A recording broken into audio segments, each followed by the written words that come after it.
So here we are in 2026. New year, new you, right? If your first thought is a drastic overhaul to every aspect of your life, let me stop you right there. Hey, I'm Kelly. I'm a registered dietitian who helps people boost their food confidence by working with them to get healthy, reduce shame around food and eating, and feel well in their bodies. I get the reasoning after a month of December eating. Plus, this past week in the void that is the week between Christmas and New Year's, I think we're all ready to get back to a more structured, routine, weekly rhythm. With major drastic changes, we'll usually fizzle out for one of these few reasons. The changes are too vague, or the resolution is an outcome versus an action that will help you get the desired outcome. There are too many changes happening at once, or the change was way too drastic or intense and doesn't have the space to fit in your normal life. In order to keep your resolutions going into February and the rest of the year, let me encourage you to start small. For example, if the outcome you're aiming for is to lower A1C, here are some examples of how those non-ideal resolutions might look. Please note that these are just examples and not medical advice. Too vague might be, I'm going to lower my A1C. You have your desired outcome, but no actual action plan to get there. Too many changes at once.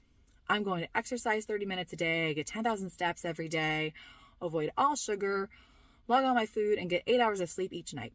Sure, all of these actions might be really helpful to lower A1C, but if you're currently not doing any of these, it's not really realistic to think that you'll be able to adjust every aspect of your life for an extended period of time and still keep your sanity. Too intense might be, I'm going to only cook meals at home and exercise for 60 minutes every day. Again, there's nothing inherently wrong with those goals, but if you're hardly cooking at all right now and not exercising, there's a few potential flaws with this. What happens if you leave for work without your packed lunch? Will you just go without eating? Eat something out? Will that be considered a failure then in your eyes? When you're cooking at home, when will you prepare these meals? Have you accounted time in your daily or weekly schedule? Do you have other people living in your house that you typically prepare meals for? Will they eat the same meals as you? If not, how will they get their meals? Remember that cooking at home isn't actually just cooking. It's planning what you will cook and making sure you have the ingredients on hand to cook it.